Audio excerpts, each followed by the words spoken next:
Now, Big Ann is still playing, but again, all within the context of building informed consent. She's realized you can fall in love with another woman. Well, me, she says. Hashtag. But still, the hint of the power dynamic. They might be happy if little Ann is manageable. Is she, though? At their final meeting before Ann departs for the Lake District, there is a shift in the emotional power relationship, which Leanne Mertzman and Mary Schwartz have also noted. Big Ann suggests that the gondola pin will serve as a reminder of her, and that this reminder will make Ann feel protected. Incidentally, by the way, the gondola is also a very potent symbol of the excitement of foreign travel to Italy. Hint, hint. But this is also the scene in which Ann Walker takes the liberty of clutching Big Ann Lister's sleeve. And she turns the tables, offering comforting and actually quite insightful advice about dealing with the unpleasant prospect of the wedding in London. Ann Lister's clearly moved. The words are unexpected and thoughtful. It's also, not coincidentally, a moment where it certainly looks like their first kiss might be about to happen, but is interrupted by Catherine Rawson. Thank you, Catherine.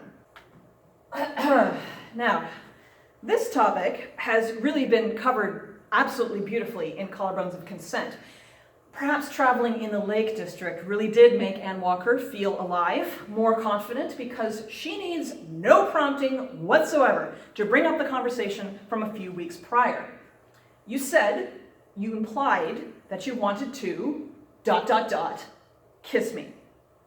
Mertzman has brilliantly pointed out that the pause makes the last two words not only a continuation of the sentence, but a request in and of themselves. It doesn't frighten me is pretty much as close as Ann Walker is going to get to saying, just fucking kiss me already. But Ann Lister checks just once more, nevertheless. Really. It should be pointed out that it's especially important for Ann Lister to verify Ann's willingness when they're on Lister property, where Ann could potentially and understandably feel pressure from her hostess. Ann Walker responds, as she often does, with her neck, and we'll further discuss nonverbal consent a little bit later. Now, Ann Lister, except for getting up to close the shutters, maintains an almost submissive position on her knees before Ann Walker, and tortures us all with a slow burn leading up to this kiss. But note how much opportunity that gives Ann Walker to say no or to withdraw consent. Now, apparently, Ann Walker really gets off on this giving consent thing, because the next thing we know, they're shut in the library, and it's, would you like to come for dinner? And then, stay all night. Ann Lister manages to get out, are you sure, before she starts running out of oxygen and has to stalk over to Ann Walker for a little mouth-to-mouth resuscitation. Now, usually being physically trapped like this is threatening, but here, Ann Walker really doesn't seem to mind being pinned between Ann Lister and the library door. You know what? Actually, that is a really, really good fanfic title. You guys just watch that, and I'm going to write that down. Lister and the library. I'm going to get right on that, right after this lecture. All right, let's take a little interlude for a second here and look at the establishing of consent through body language. And the way we're going to do this actually is through a flowchart. It's a very simple flowchart. It's easy to follow. This flowchart is called Does Ann Walker Want You to Kiss Her? A Guide to Nonverbal Consent. The first thing to think about is she staring at your lips? Okay, if she is, it's going to look something like this. Be unmistakable. You follow the eye line, definitely looking at Ann Lister's lips. That is a yes. She's already thinking about kissing her, so kiss her, you dummy. Now, it's entirely possible that at some point the answer may be no. She is not staring at your lips. If she's not, it's going to look something like this. If we follow the eye line, she is looking into Ann Lister's eyes, which is nice, but she's not looking at the lips. However, never fear, just go to the next step in the flowchart.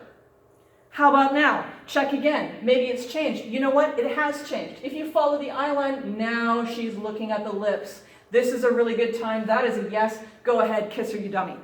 If you look again and you find that once again the answer to the question is no. She's still not looking at your lips. Once again, do not panic. That is what the flowchart is for. Is that because she's doing her neck eyebrow thing? If you need a visual representation of this, here it is. Observe carefully the popping out of the neck and the raising of the eyebrow.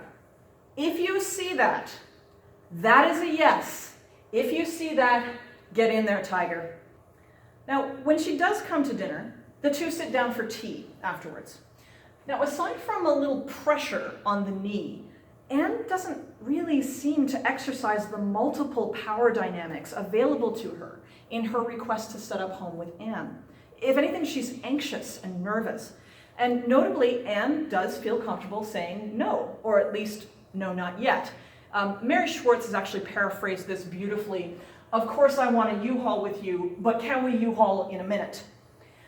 Anne then goes on to explain her reasoning clearly and confidently.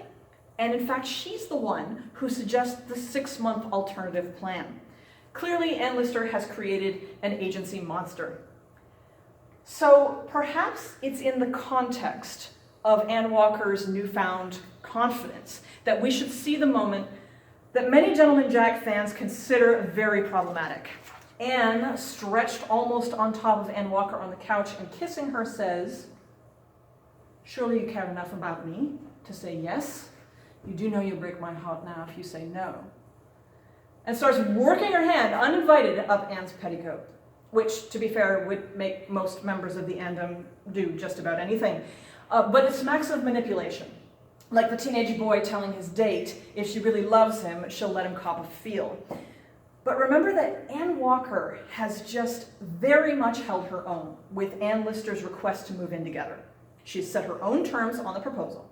So from this vantage point, maybe we can see Anne Lister's pressure as more pleading, more heartfelt confession than calculated manipulation. It's also been pointed out that Anne has a curfew now, and John is on his way. So the desire to get as much of Anne Walker as she can before that happens is most likely pretty intense. In any event, though, this is immediately followed by a beautiful modeling of consent. At the first sign of Little Anne's reticence, Big Anne backs off immediately. Wait, stop means no. It's too much means no. It's too soon means no. I don't know means no. Anne's questioning, did I hurt you? Does it feel wrong? Is not designed to wheedle more affection out of Anne, but to check on her well-being, to help her understand where her own limits are. And Big Anne's response is to apologize and to offer affectionate reassurance that this is absolutely fine and it's not a disappointment at all. Nevertheless, we can imagine what happens after Anne Lister leaves. As the night wears on, Little Anne's confidence presumably fades.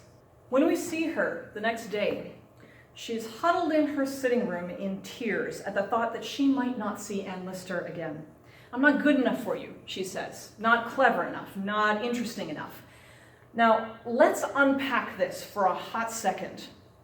Just last night, Anne Lister asked her, actually begged her, to move in together. That actually happened. She asked her to set up home with her and live together like a married couple. Even for lesbians, that's a big show of emotional investment. And yet somehow, Anne Walker genuinely seems to think it's all off because she said no to pedicoitus, as she puts it, sobbing to Anne Lister, "because I couldn't give you what you wanted." It's heartbreaking. But if Anne Walker's family relationships are predicated on what she can do for them financially and her position as the heir of the Walker estate, then it's no wonder that she considers all relationships as potentially transactional. Anne Lister sets about building her up again, literally from the ground up, sitting beside her to comfort her and kiss her tears away, until she gets a subtle signal. The finger on the sleeve. I'm hearing from some people in the back that they can't see it. Is that better? Good? We can all see that? Great.